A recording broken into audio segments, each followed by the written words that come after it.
Preakness Stakes 2019, we go to Old Hilltop. Black-eyed Susans, tight turns.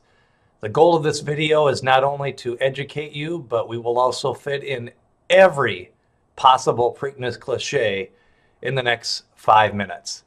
Let's start with the rail horse, War of Will. I think this horse is going to take a lot of action. He actually was running pretty well going into the top of the turn when all of the melee started happening. I do think it was a justifiable DQ, and he also did probably run up on maximum security, so you could go either way with it.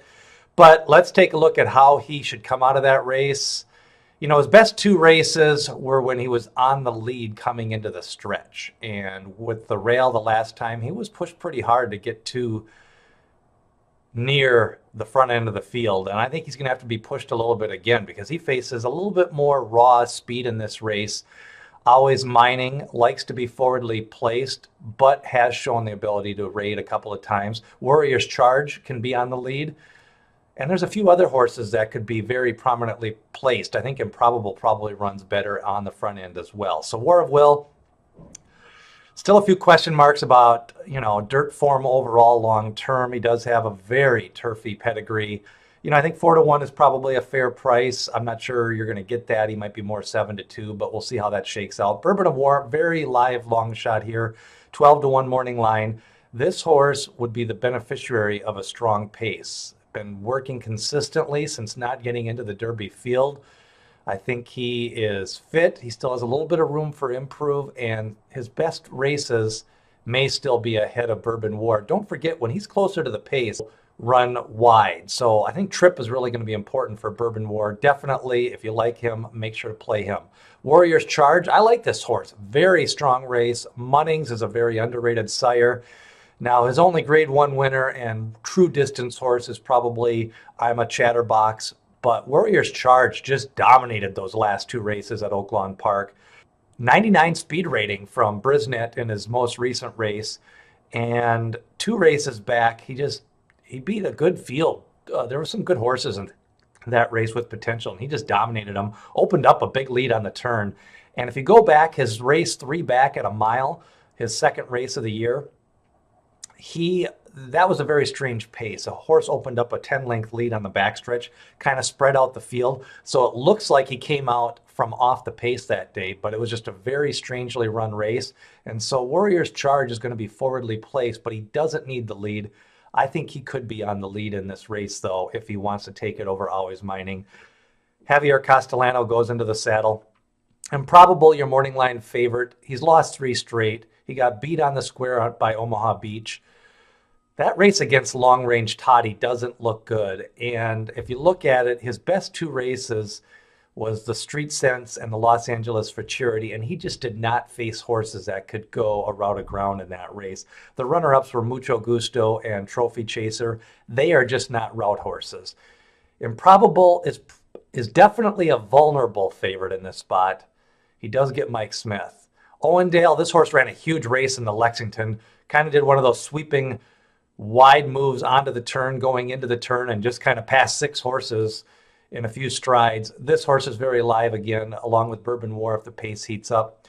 Market King, not much to recommend here. He was on the vets list on Derby Day for the Pat Day Mile. It's hard for me to take in this spot. He has faced some huge fields, and he did make a little bit of a move against Omaha Beach and Game Winner, but that was on a day when the rail was definitely live at Oaklawn Park. So I think that race 2 back when he was 3rd by 8 is actually a lot better than it looks on paper. I find it hard to get him in the trifecta ticket. Always Mining, 6 straight wins. Got to take a deeper dive into this horse, though. He's faced a lot of small fields, 3 5-horse fields. A couple of times he was 0.05 cents on the dollar the last race. Literally, that's can't lose territory. So it's one of those no-win scenarios. You know, he's supposed to beat those horses. He's supposed to dominate those horses. He does have 6 straight wins. The small fields worry me. He has been facing fields that any number of horses, you put Improbable in the race, you put Bourbon War, you put Signalman, and they would have won 4 or 5 of those races. His best race in that win streak was probably in the Hef Stakes when he beat Win Win Win. This is, you could go either way with that horse. I'm leaning towards not using him. He is in form. He can get a mile and an eighth, but I'm not sure about that last eighth of a mile. Signalman, this horse is better than he looks. He wasn't really trying in the Fountain of Youth. That was kind of a prep race. The track was front running on Bluegrass Day at Keeneland. He had to be forwardly placed to get position, and I actually thought he ran pretty well from the rail. He was never comfortable. This is a big, long striding horse. I think what they're going to do is take him back and make one long run. I do like the fact that he can run inside horses, which he showed in the Kentucky Jockey Club Juvenile, and he also showed that in the Bluegrass, but he also can run wide. This horse is live. I've got him about 12-1 in my morning line. You can look at the morning line preview video and make sure to subscribe to the channel. I think Signalman's going to like the tight turns. I think Signalman is definitely a new shooter worth taking a look at here. Bodie Express, he ran in the Derby. He's still a maiden. He's a long shot. I think he's the longest shot on the board to win the race. He just doesn't fit pace profile-wise. He doesn't have the speed figures. His best race was on a souped-up front-running racetrack. This is the type of horse that it's hard to get behind. These are the type of horses you have to throw out. You have to make decisions on these big races, whether these horses can finish in the top 2 or top 3. He will not be in my top 3. Good luck to you if you've got him in your top 3. Everfast, a long shot. You know, he has made a couple of moves running from behind. I think his best running style is to run from behind. This is a horse that probably appreciates a mile and an eighth. Seems to be fit. He's been working out. I mean, I guess there's worse horses. He's got the truth, Joel Rosario, on him. So if you like him, you'll be buying a lot of crab cakes over the next few weeks if he were to come in the top 2 and you play him appropriately. Laughing Fox, another new shooter, earned his way in with a win on the Oaklawn Park Invitational. Came from behind, really was desperate to win that race against some horses that I'm not sure are grade 1, grade 2 level. Has faced some full fields, 11 and 10 horse fields in a couple of his races, so I don't think the full field will bother him. Asmussen is the type of guy that does well at Pimlico. He gets his jock, Ricardo Santana, on him. Definitely could use him second, third, fourth as a winner. Not that likely. Another twist of fate. This guy, you know, his best race was at El Camino Real. That was a dominating win and a good speed rating back in February. Had kind of a rough trip at Sunland, got trapped in behind horses. In the Lexington, kind of the same thing. Indecisive jockey. Didn't go to the lead, got trapped. Then all of a sudden, Owendale went around him on the outside. He's probably better than he looks from his last 2 races, but he is facing better horses. He's facing more speed, and he's got the 12th post position. I think he's probably going to be a little bit of an underlay. I'd love him at 9-1, 10-1. I'm not sure 6, 7-1 if that's value.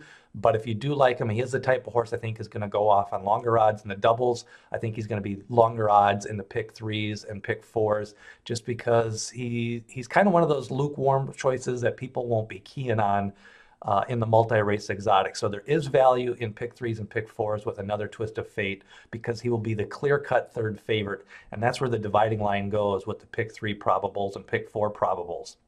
Win, win, win. The Polka Dots, Live Oak Plantation, the Son of Hat Trick. You know, I think he's just a mile and a 16th. They keep on putting him in these races. Again, his best race gets further away, January 19th. He lost on the square to Always Mining. He's got a couple of 5-horse fields.